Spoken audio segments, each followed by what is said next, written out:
నమస్తే అండి. దివ్యల Madhuri episode Ruturagalu serial లాగా ఇంకా కంటిన్యూ అవుతూనే ఉంది. అంటే సోషల్ మీడియా జనాలకి కావాల్సినంత కాలక్షేపం, అలాగే ఆవిడ నన్ను రెస్క్యూ చేస్తారో హెరాస్ చేస్తారో అంటూ చాలా భావోద్వేగంతో ఆవిడ మాట్లాడారు. నేను సెల్ఫ్ యాక్సిడెంట్ చేసుకున్నారు, ట్రోల్స్ వల్లే తను ఇలా యాక్సిడెంట్ చేసుకునే పరిస్థితి ఏర్పడింది అని చెప్పి. సెల్ఫ్ యాక్సిడెంట్ అనేది ఒక అంటే చాలా ఎంతూజియాస్టిక్గా అనిపించింది. అదేదో రీల్ చేస్తున్నారు అన్న టోన్లో కూడా ఒక రూమర్ లాగా స్ప్రెడ్ అవుతోంది, బయట మాట్లాడుకుంటున్నారు జనాలు. ఏంటిది, ఇదేదో వాంటెడ్గా చేసుకోవటం ఏమిటి, పైగా అవతల కారు ఎవరిది అనేది, ఏదో కారుని గుద్దేయటం ఏమిటి, ఈవిడ ప్రోగ్రాం కోసం, ఈవిడ ఆలోచనలో భాగంగా, లేదు ఈవిడ డిప్రెషన్లో భాగంగా వెళ్ళిపోయి ఎవరిదో కారు గుద్దేస్తే ఎలాగా, ఇది ప్రధానంగా చర్చ. అసలు ఆవిడ మెంటల్ స్టేటస్ ఏమిటి, ఏమనుకుంటున్నారు, ఆవిడ ఏం చేస్తున్నారు, ఎలా డైవర్ట్ చేయాలనుకుంటున్నారు విషయాన్ని, దీని వెనకాల ఏదైనా కుట్ర కోణాలు ఉన్నాయా, ఈ లెవెల్లో ఏం మాట్లాడారు యాక్సిడెంట్ అయిన తర్వాత, చేసుకున్న తర్వాత, అయిన తర్వాత అనలేదు, చేసుకున్న తర్వాత ఏం మాట్లాడారు ఒకసారి చూద్దామండి.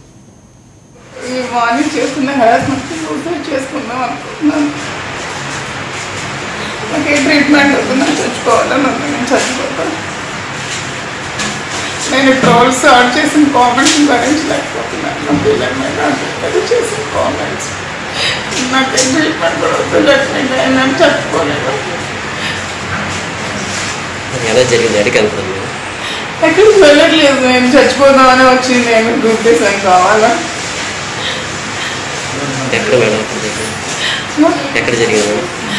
ఏమో తెలియదు, చెక్కల్లో స్టార్ట్ అయ్యాను, హైవేలో అక్కడ గుర్తిసి చచ్చిపోదామని వచ్చాను. నేను చచ్చిపోవాలనుకుంటున్నాను, నాకు బతకాలని లేదు, నాకు ట్రీట్మెంట్ కూడా అది ఈ మార్నింగ్ చేసుకున్న హెరాస్మెంట్ సూసైడ్ చేసుకుందాం అనుకుంటున్నాను.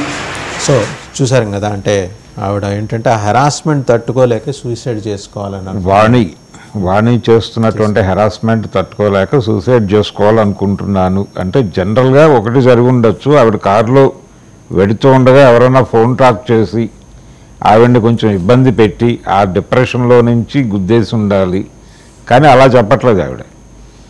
నేను ఆత్మహత్య చేసుకోవాలనుకుంటున్నాను, నాకు ట్రీట్మెంట్ ఇవ్వద్దు అని మాట్లాడుతున్నారు. ఇదంతా ఏదో డిజైన్డ్ ప్రోగ్రామ్లా కనిపిస్తోంది అనేటువంటి మాట బయటకు రావడానికి కారణం ఇదే.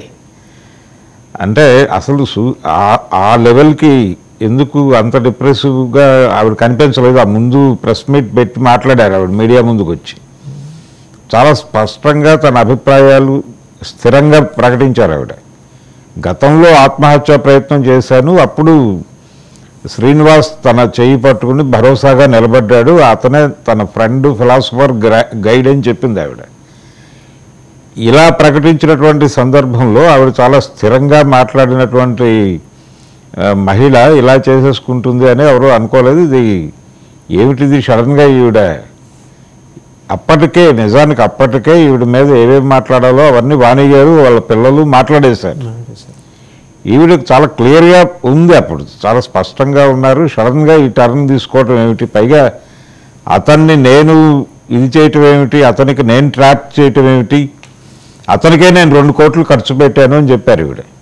ఏది మొన్న ఎలక్షన్ సందర్భంగా 2 కోట్లు నేనే ఖర్చు పెట్టాను, కాబట్టి నేను ఎవరి మీద డిపెండ్ అవ్వాల్సినటువంటి కండిషన్లో లేను, మా ఫైనాన్షియల్ స్టేటస్ ఏంటనేది మీరు ఎంక్వైరీ చేసుకోవచ్చు అని చెప్పి ఆవిడ మీడియాకి ఓపెన్ ఛాలెంజ్ విసిరారు.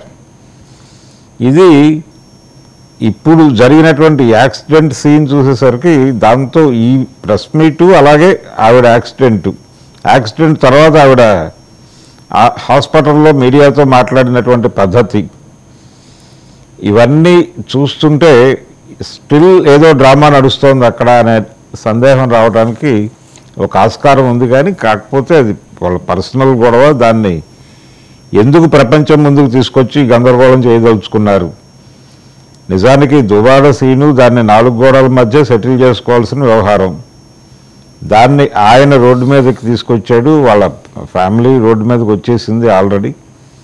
ఇప్పుడు చాలామంది ఇన్వాల్వ్ అయిపోయారు, మొదటి నుంచి జరుగుతోంది ఇది, ఈ రోజున కొత్తగా మొదలైన ఎపిసోడ్ కాదు. ఎన్నికల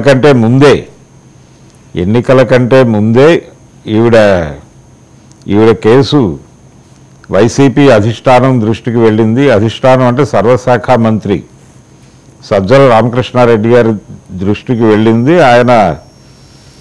ఆయన చాలా సిస్టమేటిక్గా కేసుని అర్థం చేసుకుని దీనిలో ఆర్థిక పరమైనటువంటి లావాదేవీలు భరోసాలు ట్రాన్సాక్షన్స్ ఉన్నాయి కాబట్టి ఆ యాంగిల్లో అడ్రస్ చేయాలని చూశారు ఆయన. అదే అంటే ఎలాగూ వీళ్ళు మానసికంగా ఒక చోట లేరు, భార్యాభర్తలు మానసికంగా కలిసి లేరు కాబట్టి దీన్ని ఫైనాన్షియల్ సెటిల్మెంట్గానే డిసైడ్ చేస్తే బాగుంటుంది అని ఒక అభిప్రాయానికి వచ్చాడు ఆయన. అంటే భౌతికంగా డిసైడ్ చేద్దామని అనుకుని ఆర్థికంగా నీకు భరోసా కల్పిస్తాం, ఆస్తులు అవన్నీ కూడా మీ పేరుతో ట్రాన్స్ఫర్ చేసేలాగా అతని దగ్గర నుంచి ఒక నిర్ణయం మీకు వచ్చేలా చేస్తాను నేను అని భరోసా కల్పించాడు. కానీ అది జరగలేదు. ఆవిడ రిపీటెడ్గా సజ్జల గారి మీద ప్రెజర్ తీసుకురావడం జరిగింది. రిజైన్ చేస్తానన్నారు ఆవిడ జడ్పీటీసీ. అలాగే పోటీ చేస్తాను, ఇండిపెండెంట్గా పోటీ చేస్తాను అని బెదిరించారు. ఈ పొలిటికల్ డ్రామా నడుస్తున్నటువంటి టైంలో ఆవిడ ఫాదర్ కూడా పాలిటిక్స్లోనే ఉన్నారు, ఆయన మాజీ ఎమ్మెల్యే, ఫార్మర్ ఎమ్మెల్యే కదండి. కాబట్టి ఒక పొలిటికల్ ఎజెండా ఉంది, వాళ్ళ వెనకాల ఒక స్ట్రాటజీ ఉంది, ఒక వ్యూహం ఉంది, చాలా వ్యూహాత్మకంగానే వాళ్ళు కదులుతున్నారు. ఇప్పుడు అక్కడ జరుగుతున్నటువంటి నిరసన కార్యక్రమం వెనకాల కూడా వీళ్ళందరూ ఉన్నారు. ఆవిడ ఫాదర్ ఉన్నారు, వాళ్ళ పాత రాజకీయ మిత్రులు ఉన్నారు, అక్కడ అన్ని పార్టీలకు సంబంధించినటువంటి వాళ్ళతోనూ పర్సనల్ లెవెల్లో రిలేషన్స్ ఉన్నాయి వీళ్ళకి. ఈ కొంత ప్రెజరైజ్ చేయగలిగినటువంటి కండిషన్లో వాణి కుటుంబం ఉంది స్పష్టంగా.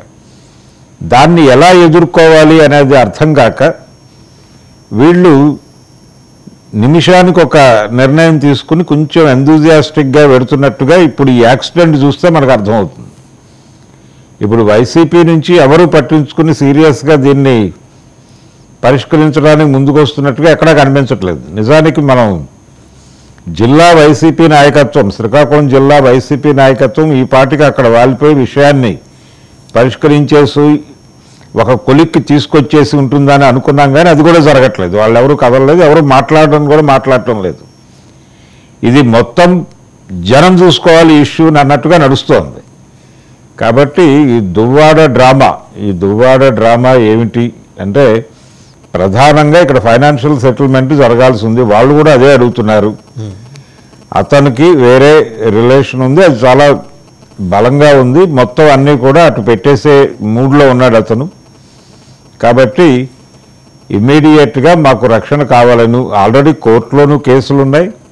వీళ్ళు కూడా ఇప్పుడు కోర్టుకు అప్రోచ్ అవుతామని చెప్పారు. యాక్చువల్గా డివోర్స్ కోసం తను పిటిషన్ వేస్తానని చెప్పాడు ఆయన మొన్న, దువ్వాడ శ్రీను. అలాగే ఈవిడ డివోర్స్ కూడా ఇంకా సెటిల్ కాలేదు, మాధురి గారిది. సో ఇవి రెండు కోర్టులో వేసి కనీసం ప్రజల సమక్షంలో ప్రకటించి ఆవిడే చెప్పినట్టుగా వారు కలిసి ఉండటం వలన ప్రపంచానికి వచ్చిన ప్రమాదం ఏం లేదు, నష్టము అంతకంటే లేదు అంటే ఇది సెటిల్ చేసేసి, ఇదిగో ఈ ఫైనాన్షియల్ క్లియరెన్స్ మేము చేసేసాం, ఈ ప్రాపర్టీస్ ఆవిడకి ఇచ్చేస్తున్నాం అనేది ఏదో సెటిల్ చేయాలి. ఆ సెటిల్ ఈయన మీడియా ముందుకు వచ్చి మాట్లాడతానన్నాడు, హైడ్ అయిపోయాడు. ఇప్పుడు మీడియా ముందుకు రావడం లేదు దువ్వాడ సీను. ఈ యాక్సిడెంట్ మీద కూడా ఆయన స్పందన ప్రకటించలేదు. ఒక విచిత్రమైనటువంటి సందర్భం ఇది. మొత్తం గత 3-4 రోజుల నుంచి